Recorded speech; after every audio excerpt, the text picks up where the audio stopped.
Prior दर्शक बंधु आज गोटे नुआ वीडियो को आपण मानकु बहुत बहुत स्वागत एवं मकर संक्रांति उपलक्षे आपण को हार्दिक शुभेच्छा और शुभ कामना। दर्शक बंधु आज वीडियो रे कन्या राशि व्यक्ति विशेष जाउची काहेकि ना प्रत्येक तिथि अनुसार ग्रह मानकर चलन निश्चित घटी थाए तो सही चलन अनुसार 12 गोटी राशि मध्यरु किछि ना किछि प्रभाव देखिबा पई मिली थाए जहाकी ए वर्ष जेहेतु सूर्यंकर वर्ष बोली माना जाउछि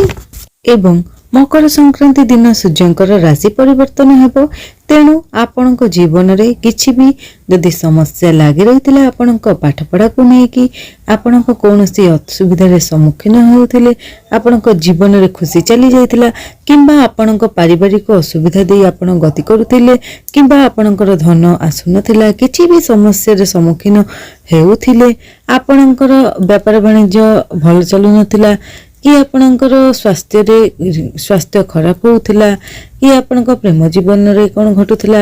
लव रिलेशन किछि घटुथिला किछि भी तो से सब विषय रे आज रो वीडियो रे हम आलोचना करिबा जहा कि आपणक जीवन रे गोटे बड़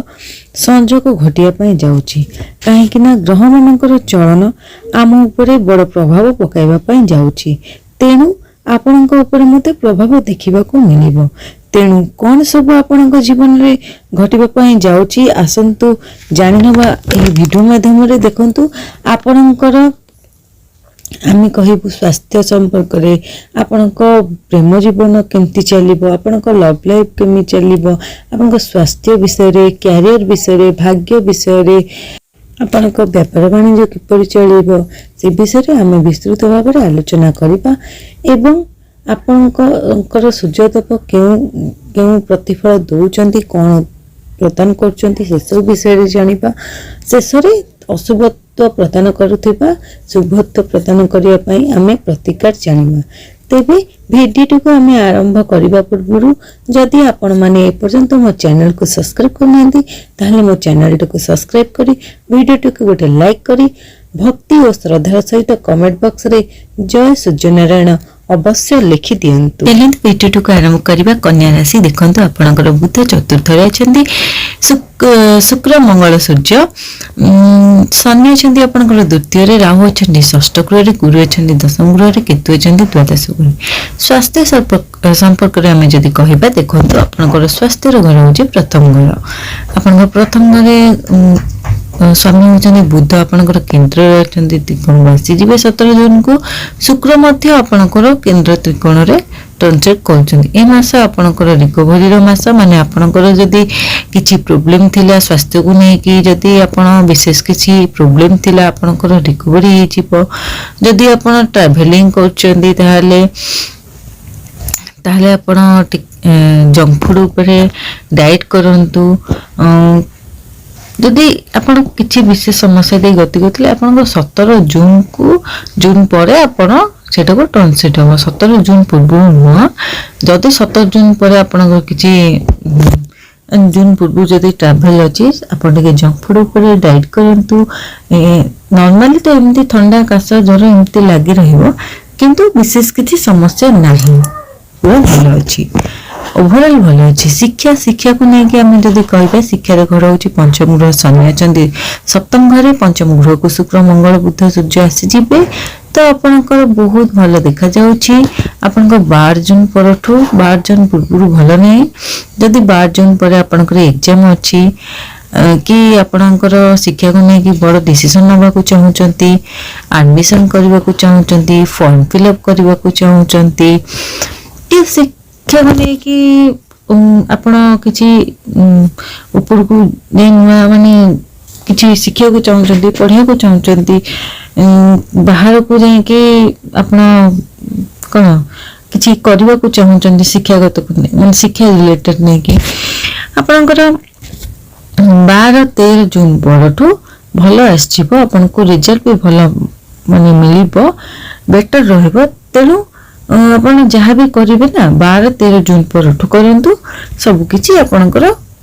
भलो हबो फॉर्म फिलअप हो जहाँ भी किछि हो शिक्षा उनी जहाँ कि चला आपनकर भलो हबो किंतु 12 जून पूर्व भल देखा जाउ नाही तो जहाँ भी करचली 12-13 जून परठू करंतु लव रिलेशन विषय में जब कह आप लव रिलेशन घर हूँ पंचम ग्रह शनि केन्द्र फर्स्ट घर मैंने बुध चतुर्थ अच्छा आपंकर लव लाइफ रे स्ट्रंग हेबो जदि आप लव लाइफ रे किसी प्रोब्लेम चलता से भी माने आप स्ट्रंग हम कहीं जो प्रथम घर आप कनसेप्ट माने पंचम घर को बढ़ुची पंचम घर कनेक्टिंग फास्ट घर को बढ़ुची खाली सामान्य 15 जून पर जब सूर्य आपणकर मंगल पंचम को आसवे तो आपण भितर टिके राग आग्रेसन कड़ी झगड़ा एमती छोट छोट को लेकिन सामना वाला भितर प्रोब्लेम देखा दे पारे कि जिद्दी नेचर रहा आपण किछि कहिबे से किछि सुनिबेनी सामना वाला कि आपण को ब्लॉक कर देथिले किछि भी छोट मोट जिनस ये जो राग रुषा मुझे कहला ये सब जिनस आपंकर छोट छोट जिनस देखा कारण जेहेतु शनि प्रथम को देखुंत तो आपंकर लव लाइफ रे 4 मास माने स्ट्रंग हो आपण एबे छोट छोट जिनस हम कि 15 जून पूर्व कथा कहूँ पर किंतु आपण 4 मास आपंकर स्ट्रंग देखा भल हो भल भी अच्छी आपणकर ओवरऑल भल अच्छी विशेष किसी समस्या नहीं आपन जब मैंने कौन ये जो छोट छोट जिनस जब फोकस करेंगे ना देखिए आपंकर लव लाइफ आपंकर भल चलो जदि भी कह लव है ना क्या सहित भी हम आप लव रिलेशन हो पाए मैरिड लाइफ जदि आम वैवाहिक जीवन कथा कहवा आप वैवाहिक जीवन में बढ़ुचे सप्तम गुह गुरु दशम अच्छा गुरु द्वितीय को देखुं द्वितीय गृह को एवं शनि सप्तम गृह अच्छा आप नोटिस करेंगे कि आपण लाइफ पार्टनर भितर 6-7 मास एवं मासरे भी आपंकर कौन जिद्दी स्वभाव मूड स्वभाव राग टेंशन ये सब छोट छोट स्वभाव आपणकर रही कि आपण को कली करिया झगड़ा करिया छोट छोट सामान्य सब रही आप देखिए कारण शनि अच्छा आपणकर मोर लाइफ रे तेणु टिके आपण को एडजस्ट करिया को पड़िबो तो शनि टिके अप डाउन करथांती तो आपणकर जोटी बृहस्पति केंद्र रे अछंती तो सेटा आपणकर जहाँ भी छोट छोट जिनस थिला आपणकर सेटा मैनेज हो जेहेतु शनि अछंती सेटा अप डाउन हबो माने जीव आसो कि जेहेतु बृहस्पति अच्छा सी आपन को सेटा मैनेज कर ओवरऑल भल अच्छी किसी असुविधा हे ना भाग्य विषय जब आम कह देखा गले भाग्य स्वामी आप चतुर्थ घर अच्छा ये मास भल अच्छी कहीं नवम गृह कंटाक्ट लाभ सांगे बनुंट शुक्रंर प्लानेट भल अच्छी लाभ स्थान बनुची जेहेतु बुधर माने कम्युनिटी आपणकर एकादश गृह बनुची तो आपणकर जहाँ जदि आपण करने को चाहूँगी करतु भाग्य आपन को सपोर्ट दब आपन को भल फल दब जदि आपणकर कौन इनकम करने को माने एक्स्ट्रा इनकम सोर्स करने को चाहूँगी कि आपण चाकरी करने को चाहूँगी बिजनेस करने को चाहूँगी कि आपण जॉब पाई ना जॉब खोजुंट कि भाग्य रिलेटेड आप जहाँ भी किसी करने को चाहूँगी कि जमी किणा को घर किणवा को कि आपणकर पैतृक संपत्ति जदि कौन गंडोल थिला आपणकर कौन शुभ काम हो मांगलिक काम हो से सब आपणकर भल देखा जाउची जेहेतु लाभ स्थान अच्छा भाग्य आपणकर भाग्य आपन पूरा सपोर्ट दब तेणु आप जहाँ भी किसी करेंगे बेटर हो भल हम कैरियर कथा जदि कहबा आपनकर कैरियर ग्रह हूँ दशम गृह बृहस्पति अच्छा एवं दशम गृह बुध चतुर्थ 17 जून को पंचम को आसीजे तो 17 जनवरी पूर्व आपणकर कैरियर माने जहाँ भी कुछ कर काम इम्प्रेस करवा ग्रोथ हवा कहीं माने आपणकर काम को लेकिन प्रशंसा मिलवा अचीवमेंट मिलवा ए सब गुरु दशम जेहेतु अच्छा माने बस आपण को आपणकर मैनेजमेंट भल रहिबो आपणकर हठात बसी थे आपण गोटे निहाती आपण माइंड को गोटे कोन आपण माइंड को गोटे पळे आसीबो ଆପଣ କ'ଣ ମାନେ ଆପଣ ବସିଥିବେ ମାଇଣ୍ଡକୁ ଆପଣଙ୍କ ନୂଆ ନୂଆ କାମ କି ନୂଆ ନୂଆ ବିଜନେସ୍ କରିବା ଏସବୁ ଆପଣଙ୍କର ହଠାତ୍ ମନେ ପଡ଼ିଯିବ। ତ ଆପଣ ସେଟା କରିବେ, ସେଇଟା ମ୍ୟାନେଜ ବି ଭଲ କରିବେ। ତ 17 ଜାନୁଆରୀ ପରେ ବୁଧ ପଞ୍ଚମକୁ ଆସିଯିବେ। କ୍ୟାରିୟରରେ ଆପଣଙ୍କର ପ୍ରମୋସନ ହବ, ଆଚିଭମେଣ୍ଟ ମିଳିବ,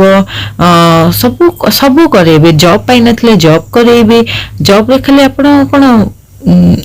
ଆଗକୁ ବି ଯିବେ, ମାନେ ଆପଣ ଉପର ଲେବୁଲକୁ ଯିବେ। ଜବ୍ ଯଦି ମାନେ ଜବ୍ ଚେଞ୍ଜ କରିବାକୁ ଚାହୁଁଛନ୍ତି ତାହା ବି ଆପଣ କରିପାରିବେ। ବହୁତ ଭଲ ଦେଖାଯାଉଛି 17 ଜୁନ୍ ପରେ 17 ଜାନୁଆରୀ ପରେ ଆପଣଙ୍କର ବହୁତ ଭଲ ଦେଖାଯାଉଛି, ବହୁତ ଭଲ ହବ। ତ ଆପଣଙ୍କର ବ୍ୟାପାର ବାଣିଜ୍ୟ ବିଷୟରେ ଯଦି କହିବା, ଦେଖନ୍ତୁ ବ୍ୟାପାର ବାଣିଜ୍ୟକୁ ନେଇକି ଆପଣଙ୍କର ବୁଧ ଶୁକ୍ର କେନ୍ଦ୍ରରେ ଅଛନ୍ତି। ତ ଆପଣଙ୍କର ଏଠି ଡେଲି ଇନକମ୍ ସୋର୍ସ ଭଲ ଅଛି। କପଡ଼ା ହଉ କି ଆପଣଙ୍କର ମାନେ ଆପଣ କ'ଣ ଯଦି କିଛି ବି ବିଜନେସ୍ କରୁଛନ୍ତି କି ଡିଲ୍ କରୁଛନ୍ତି କି ଆପଣ ପାର୍ଟନରସିପ୍ କରିବାକୁ ଚାହୁଁଛନ୍ତି, କିଛି ବି ବେପାର ବାଣିଜ୍ୟକୁ ନେଇକି ଏ ମାସ